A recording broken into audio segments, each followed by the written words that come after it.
All right, welcome to C++. We're beginning chapter 7, and I'm on page 285. Now in chapter 7, we're going to be introducing data structures, and data structures are collections of related data items.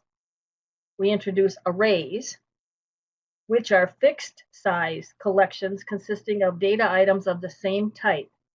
So fixed size means that the size of the array will not change during program execution, and arrays house the same data type. So if we wanted to have 5 integer data values, we might have int1, int2, int3, int4, int5, and assign them to their integer values, or arrange for an array to house integers, many integers, 5, 10, hundreds, depending on the memory capacity of your system. So we're making arrangements for within dynamic memory to house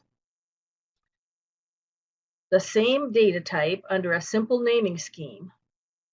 But we must understand that arrays are fixed size. So when you determine the size for your array, it cannot change during program execution.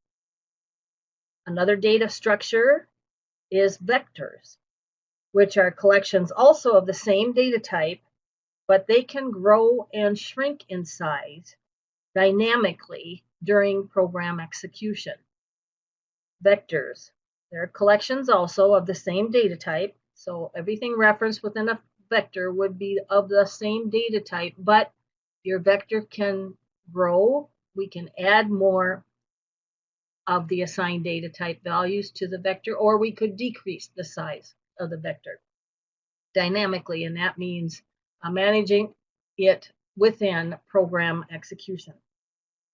Both array and vectors are C++ standard library class templates. So to use them, we must include the less than symbol array greater than symbol and the less than symbol vector greater than symbol, which represents a class template. We need to include the array and the vector headers if we want to use either the array or the vector data structure in program design. An array is a contiguous group of memory locations. Contiguous. Contiguous means next to each other. The memory locations are next to each other. We are not going to skip a memory location. Think about your Excel experience, and when we want to indicate a range of cells, they must be contiguous, all touching each other, so that we can drag from the upper left through the lower right. Contiguous cells within Excel. Now we have to have a memory group of contiguous cell locations in current memory that can support the size capacity of your array. To refer to a particular location or element in an array, we specify the name of the array and the position number of the particular element in the array. So if you look at page 285,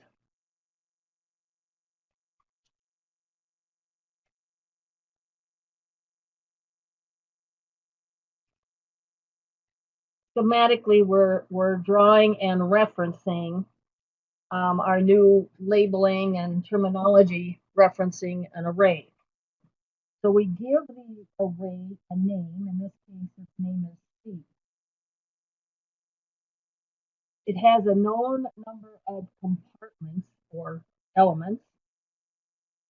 And in this case, we're storing integer values. The position of the element within the arrays start with the 0th compartment or the 0th element.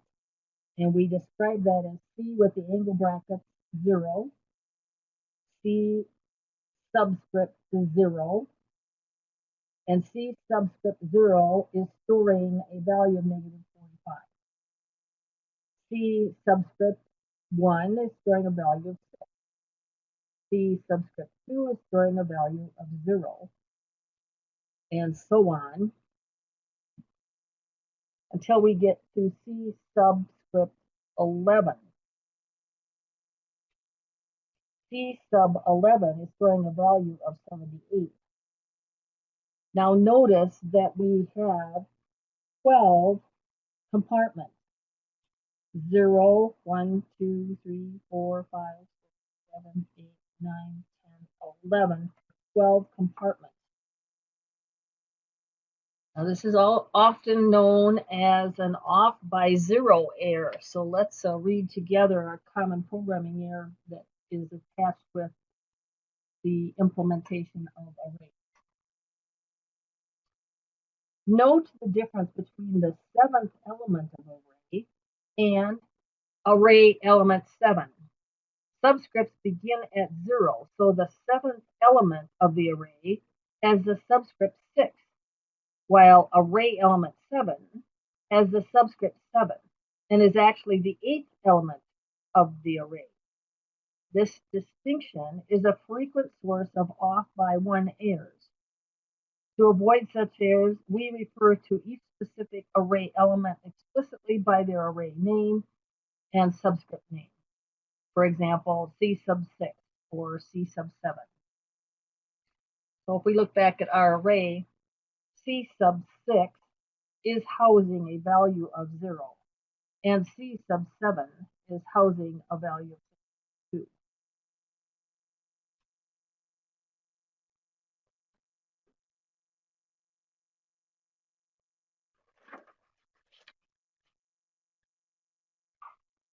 In manipulating arrays then, if A equals 5 and B equals 6, then C sub A plus B plus equals 2.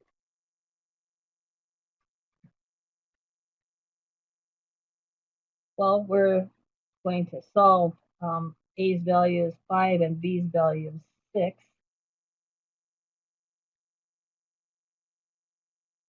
That would be C subscript 11. C sub 11 plus equals 2. C11 in our model. C sub 11 is 78. It is 78. We're going to add 2 to it. So it's now equal to 80. So C subscript 11 would be reassigned to 80 with that statement.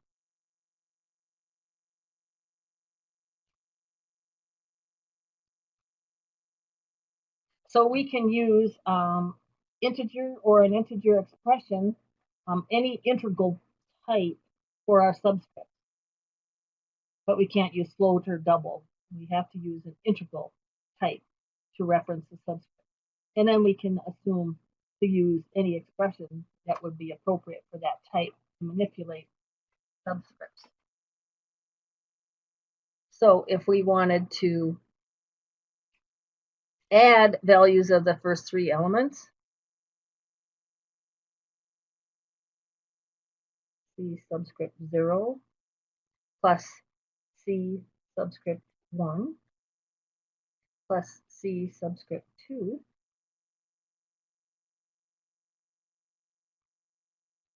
we're looking for the value of C subscript 0 plus the value of C sub 1 plus C sub 2.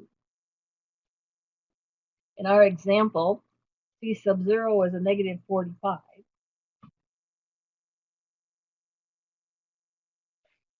C sub 1 is pointing to the value 6. And C sub 2 is housing a value of 0. So I would see out to my display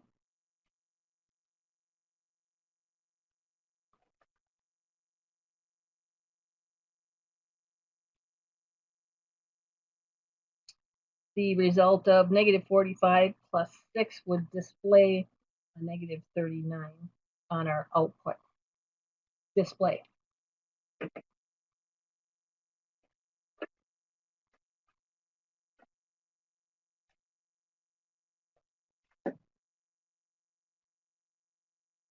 We can look at division as another example.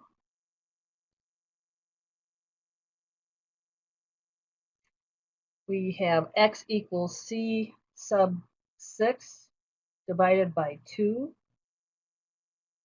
C sub 6 is referencing an integer value in the array C. C sub 6 is currently 0. C sub 6 divided by 2 would assign x in current memory would now be equal to 0. 0 divided by 2 is 0. Now, an interesting feature about arrays is that arrays know their own size.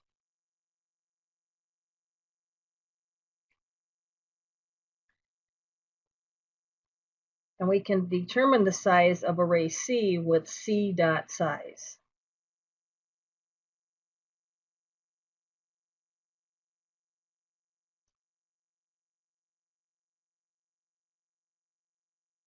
So the size of our array demonstration on page 285 is 0 through 11. We would have a size of 12. There are 12 elements in array C, beginning at subscript 0 through 11.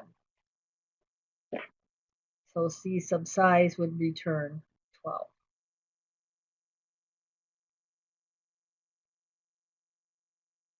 Now, to declare an array,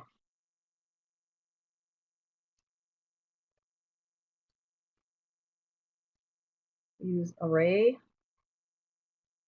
less than symbol, type, and that indicates then to the compiler that we're using an array class template. We have to declare its size. And array size must be an unsigned int.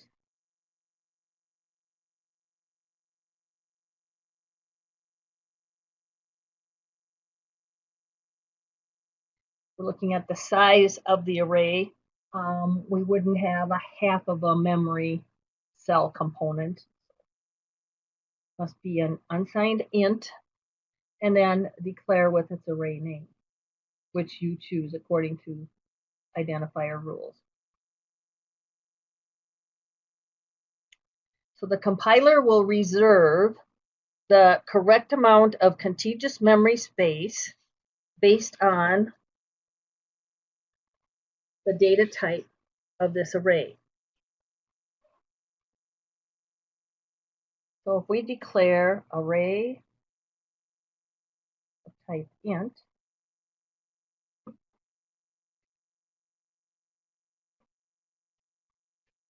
with a size of 3 and name it C, then we are declaring that C is an array of 3 integer stored values. So our schematic looks like C is the name of our array, and I have subscript 0, and it requires 2 bytes of memory to store an integer value, C sub 1, and it requires 2 bytes of contiguous memory to store the next integer value, and C sub 2 requires 2 bytes. So you can see, depending on the data type of your array, the compiler will know the number of required bytes to reserve in a contiguous, that is, one complete, solid, back-to-back memory location.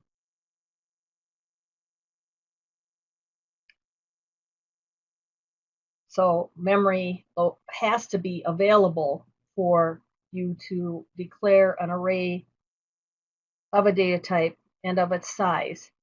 Memory capacity has to be available to declare that and reserve that memory capacity on declaration.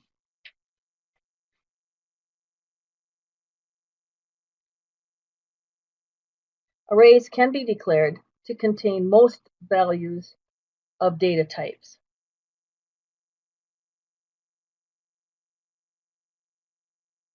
So let's look at figure 7.4 on page 288.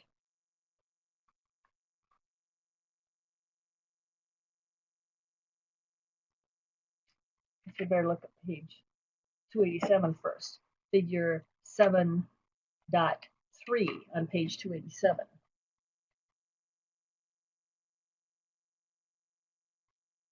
Now, this is a shared data file, so you can create your project.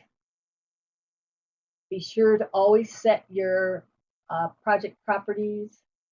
The C++ precompiled headers needs to be set to not using precompiled headers. Apply and say OK, and then save all, and now we can execute with Control F5. Now we have a output of element 0, 1, 2, 3, 4 for 5 element capacity size of this array, and each value has been initialized to 0. So let's see how that happened. We're initializing an array elements to 0 and printing the array. We've included IO stream and IO manip, and we need to include our array template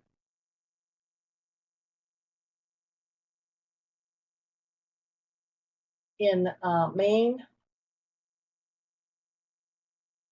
We are declaring an array of type integer with a capacity of 5. It's going to store 5 integer values. We are using a for statement to iterate through the array. For size t, well, our size is 5 for this class template. We're going to initialize I to 0. We'll let I increment by 1 as we continue through the loop until I exceeds the array size of array named n. So the first time through the loop, I is 0. It is less than the size of array n, which is 5. We set it to 5. So we'll execute the loop. N sub 0 is equal to 0. So n sub 0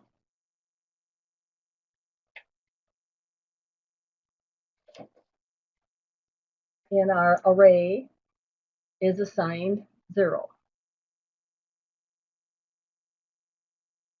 We return to the body of the loop, and I is incremented by 1, so I is now 1. 1 is still less than the size of array n. So we'll execute the loop. N sub 1 is equal to 0, so we're initializing n sub 1 to 0. And incrementing I, it's now 2, which is still less than 5, the size of our array n. So n sub 2 is assigned 0.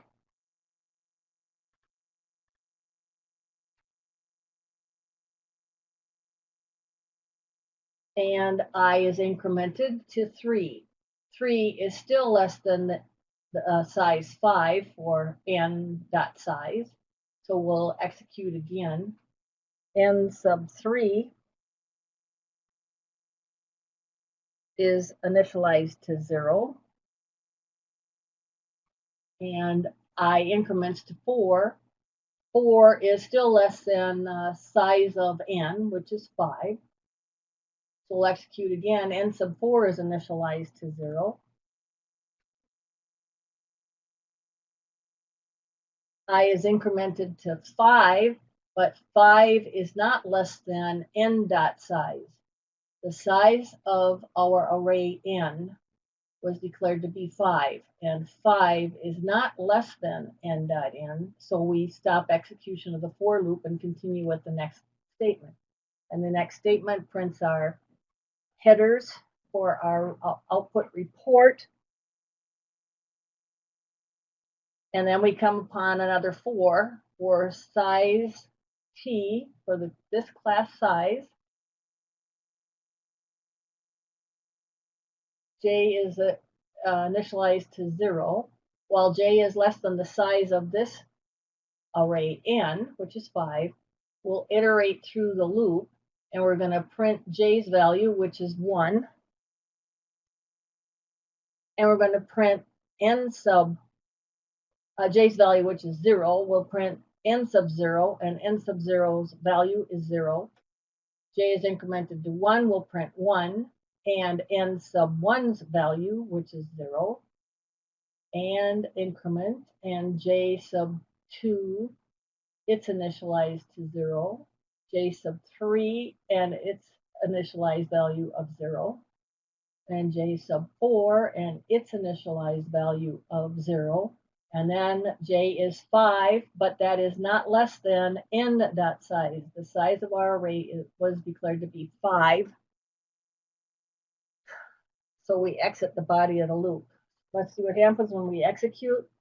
Sure enough, our column headings, and then element 0, its value is 0, element subscript 1 is 0, n sub 2 is 0, n sub 3 is 0, and n sub 4 is 0.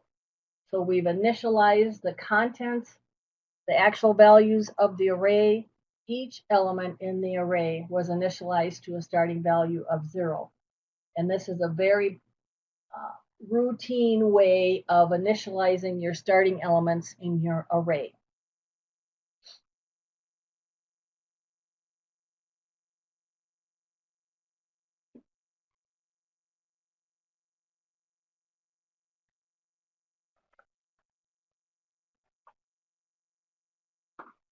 Now we can look at figure 7.4 on page 288. Now we only have one line of code emphasized as being changed. So the code that we want to look at is line 9, where we have our declaration for our array of type int to a size capacity of 5. It's going to house 5 integers beginning with the 0th element, that is n sub 0. And we are using the braces to initialize. So we're initializing each value within this array actually during its declaration. So this is called list initializer. We're able to initialize the values of array n because we happen to know those values at the time we are declaring. More frequently, we don't know the values of the array. We're just declaring the array for use during program execution, and through execution, we will be assigning each of the values. So if you know upon declaration, you can easily initialize each of the values at that time. Look.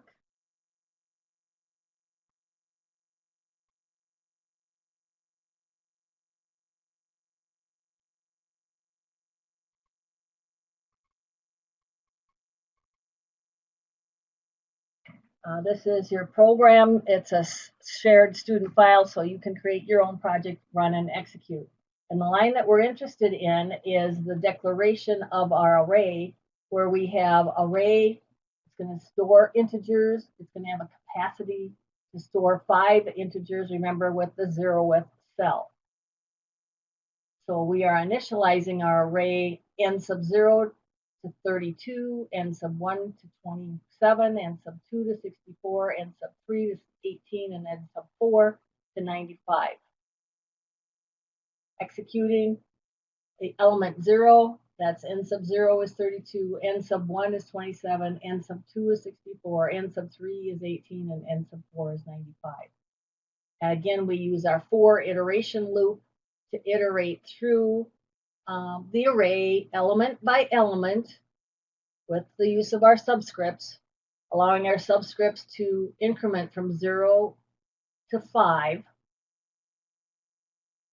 our capacity size of the array. Remember, arrays know their own size, so n dot size knows that its size is 5.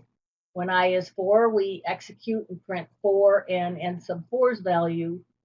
4 increments to 5, but 5 is not less than n dot size. 5 is equal to n dot size, so that's false. We exit the loop and continue to the next statement. Again, the iteration, moving through your array subscript by subscript, this 4 iteration is very popular.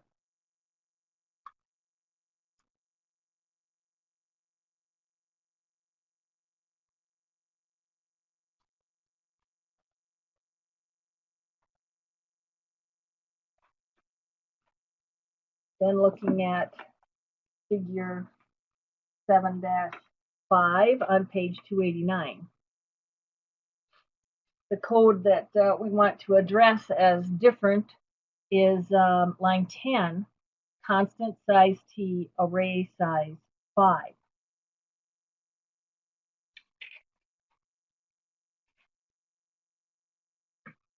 Here we're using a constant to declare the array size and initialize it to that size.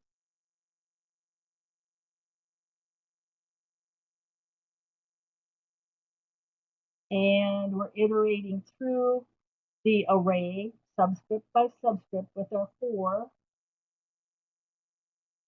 iteration loop, where we're going from subscript 0 to values dot size. Remember, arrays do know their own size. So we have included our array class template.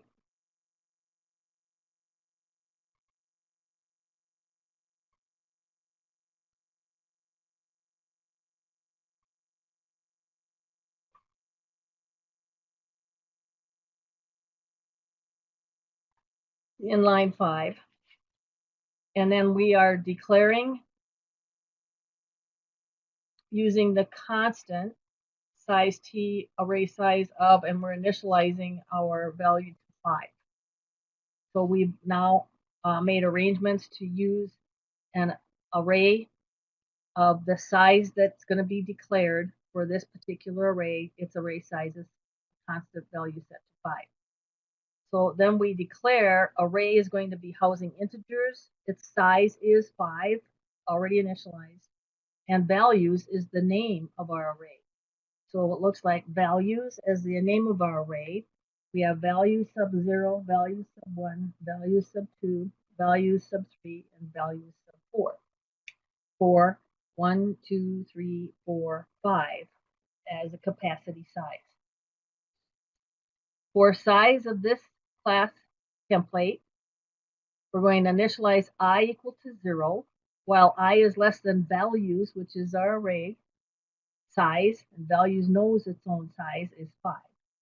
We'll increment through, allowing I to increment through each iteration.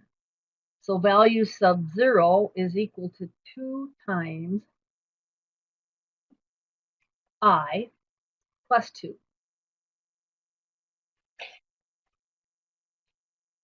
So values sub 0 is going to be equal to 2 plus 2 times, and I is 0 this time.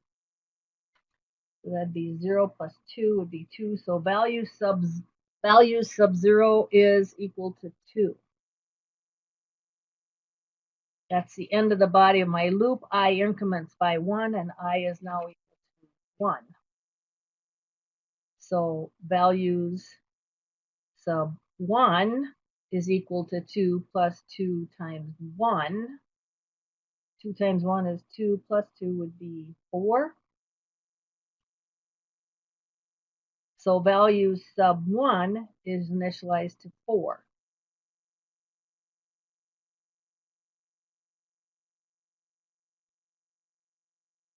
Values, I increments by 1. I is still less than values dot size, which is 5. So I is equal to 2. So values 2 is equal to 2 plus 2 times 2. 2 times 2 is 4, plus 2 would be 6. So value sub 2 is assigned 6. I'm at the end of the for block. I go back. I is incremented to 3. 3 is less than values.size, which is 5. So I'll process the body of loop. Value sub 3 is equal to 2 plus 2 times 3. I's current value. That's 6 plus 2 would be 8. So value sub 3 is assigned 8. We're at the end of the loop. I go back to the top. I is incremented to 4. 4 is less than values.size. Value knows its own size. It's been declared to be a size capacity of 5. So it process the body of the loop, and value sub 4 is assigned 2 plus 2 times I, which is 4 this time. 2 times 4 is 8, plus 2 would be 10. So value sub 4 is assigned 10. I'm at the end of the loop. I return. I is incremented to 5. 5 is not less than values.size. Values.size was initialized to a constant size capacity of 5. So my for loop tests false. I move to the next statement and print out my report headers. And we use, again, the same type of a for loop to iterate through the subscript to print the subscript value and the value that it references. The subscript itself is 0. Print out the values sub-0 amount. Subscript is 1. Print out the integer that value sub 1 is housing. So let's see when we execute the program.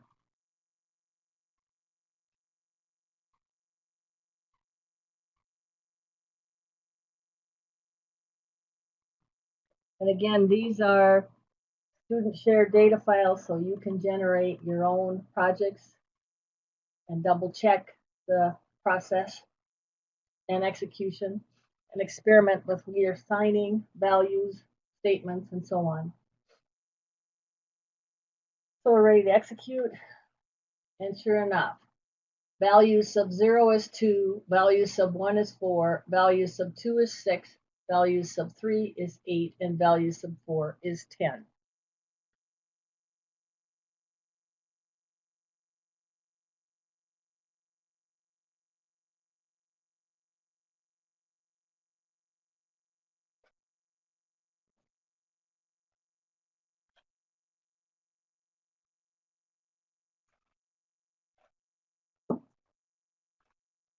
Then we want to look at figure 7.6 on page 290.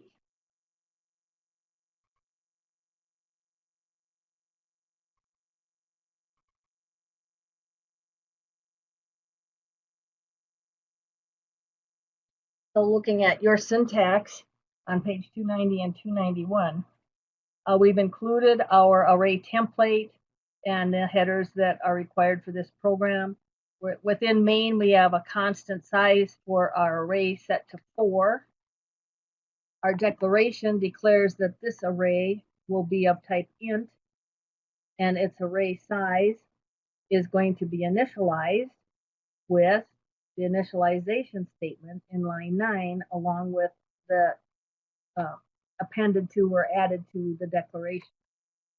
So the declaration of our array is going to be an int storing values of integer data type. Its array size is going to be, again, on declaration, has to be declared, but we're making use of initialization with our braces. So at the time we're declaring the array A, we also happen to know the values we want to assign to A sub 0, A sub 1, A sub 2, and A sub 3. So if you happen to know the values that you want to assign to your array, you can do that on initialization with our angle brackets, with our braces to initialize it values within the array components. We have an integer value total. And now we're going to sum the contents of the array. So this is very popular when we want to add the values stored in this array. So we'd want to look at the values in the first subscript, the 0 subscript, sub 1, sub 2, sub 3, through the size capacity. And as we look at each value and inspect its integer value, we want to accumulate or add its value. So total is equal to 0. For the size of this array class, we're going to set I equal to 0. While I is less than a dot size, it is. We're going to process the body of the loop. Total is currently equal to 0, but I'm going to add its current value plus a sub 0. And a sub 0 is 10. So total is now equal to 10.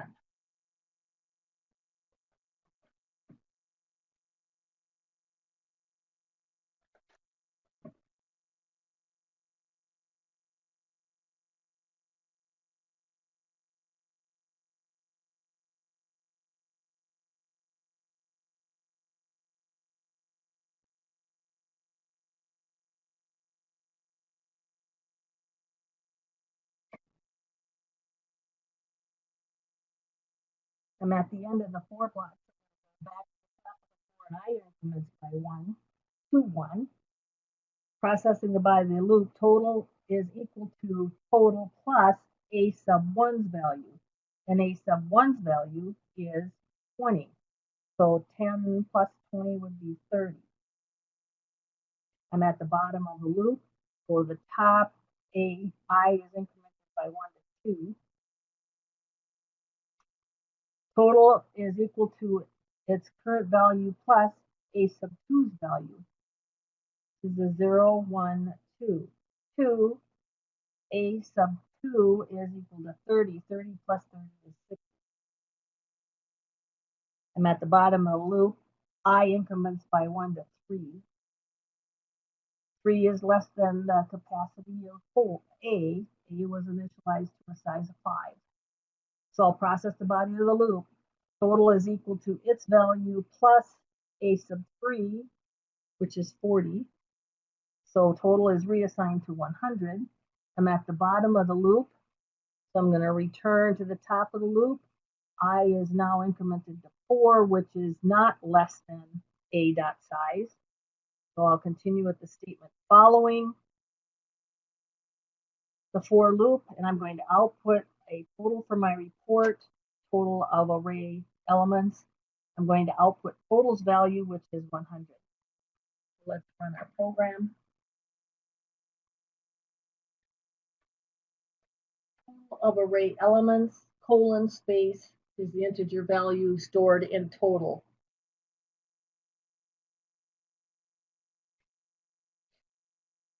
So again, line 8 is a bit new for us, using the constant size,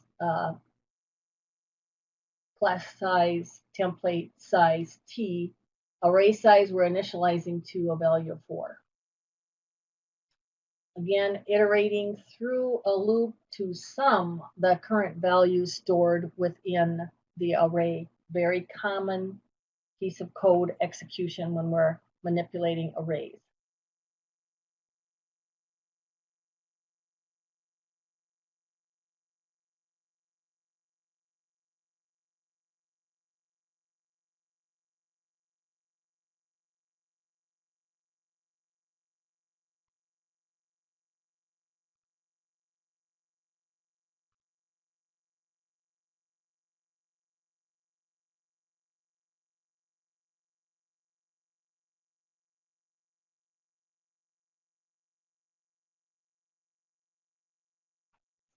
All right, continuing then, we have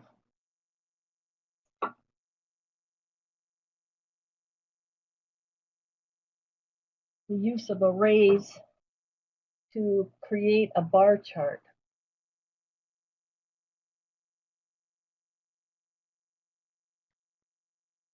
Many programs present data to users graphically For example, numeric values are often displayed as bars in a bar chart, with longer bars representing proportionately larger numeric values. One simple way to display numeric data graphically is with a bar chart that shows each numeric value as a bar of stars. Now in our scenario and figure 7-7, bottom of 291, we are going to be using a class array template. So that has been included. And then we are going to display a bar chart with the frequency of test scores within a range displayed in a bar chart. So here's our int, main, and end. We're going to declare our array capacity to be a constant value of 11. Now 11 would mean we have 12 elements in this array, 0 through 11. So we have on declaration our array, we're storing unsigned ints. Array size is already known to be 11. So n sub 0, n sub 1, n sub 2, n sub 3, n sub 11 for a size of 12.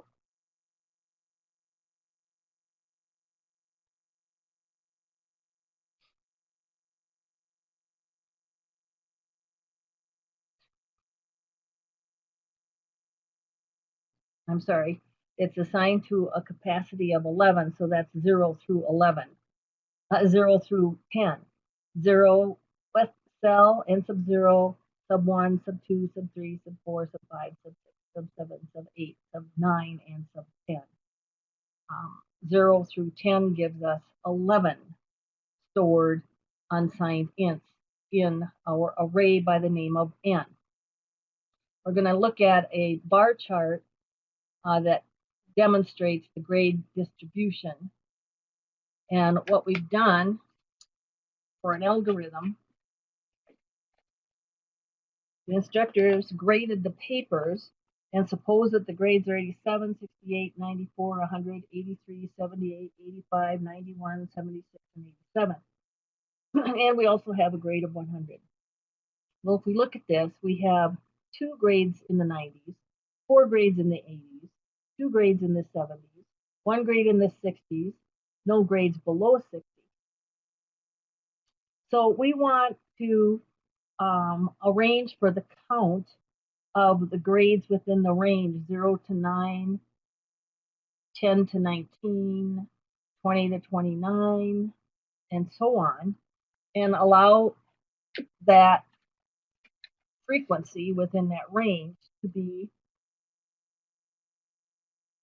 stored in our array. So we've made an algorithm where our n array is going to be storing in the n sub 0, this will be the 0th subscript, it's going to be representing the number of grades 0 through 9 for a grade range. In subscript 1, we're storing the number of grades 10 through 19. In subscript 2, we're storing the number of grades 20 through 29 for a grade range. In subscript 3, we're storing the number of scores 30 through 39.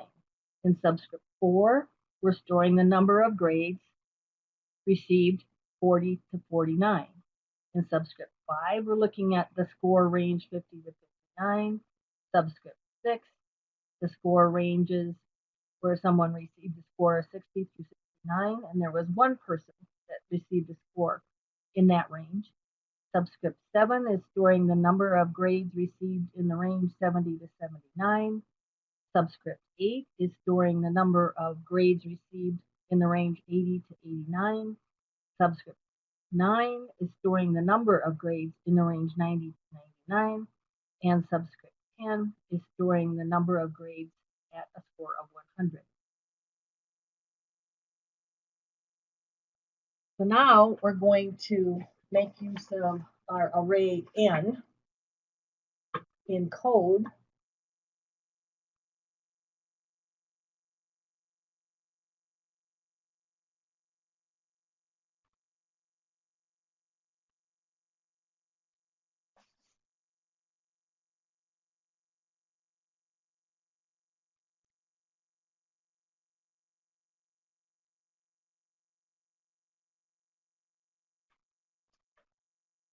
figure 7.7. We've made our algorithm so we know that our array n is storing the number of grades within certain ranges. We have a cout for our grade distribution labeling for our report. And then for each element of the array n, we want to output a bar. Well, we'd like to output a bar that labels each of the ranges. So we want to label our ranges. And we do that with a counter control within our for loop that processes the range value.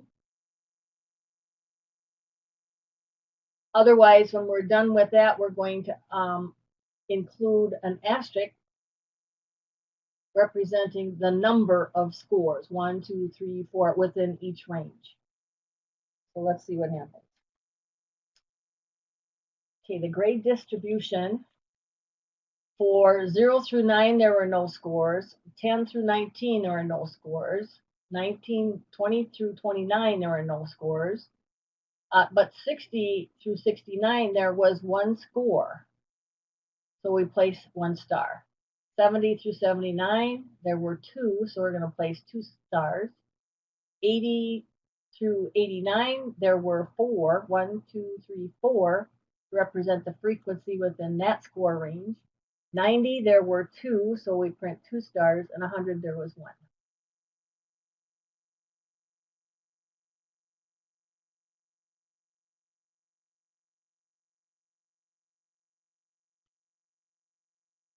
So within our for, we're going to look at each subscript, 0 through 10, if 0 is equal to I.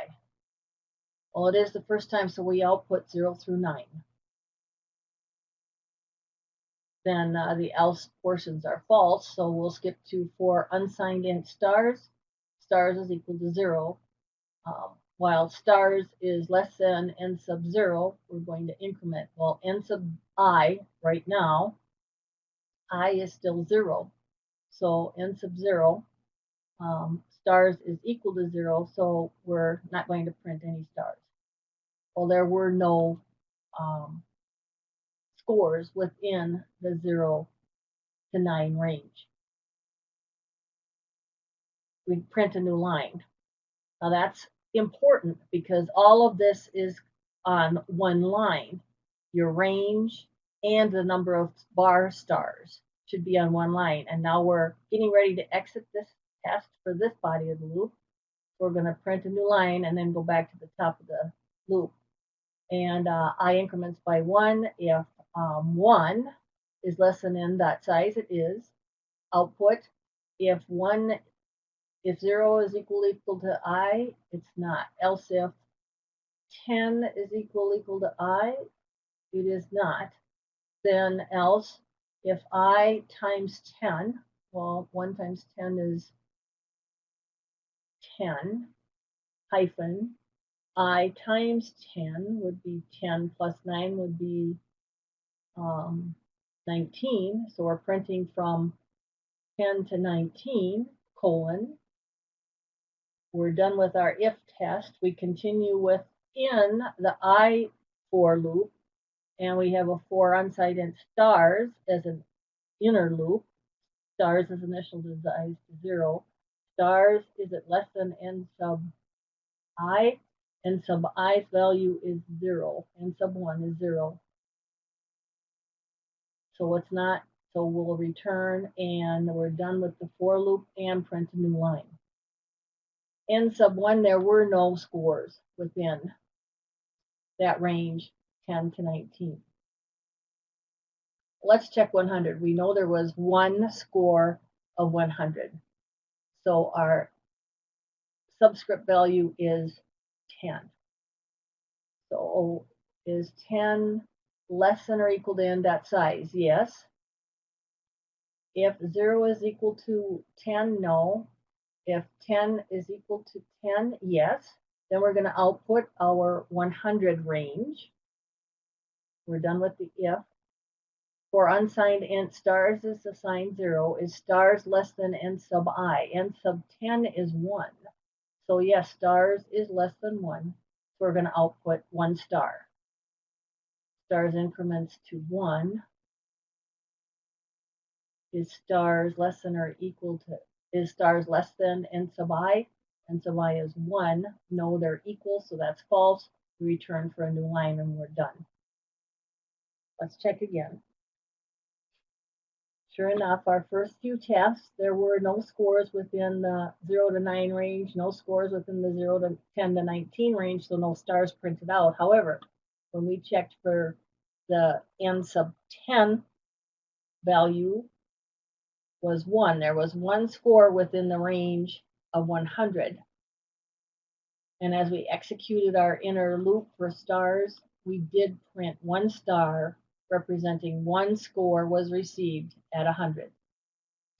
You can test the balance of the scores and their distribution of stars in our bar chart demonstration.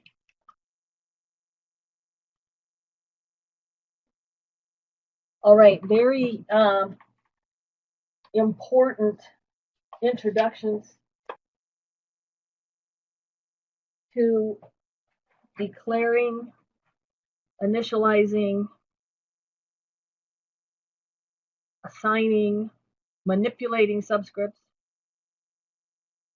iterating to initialize an array, for iteration to assign an array, for iteration to summate values within an array, all very fundamental types of processing that we would expect we should have a knowledge of when manipulating arrays.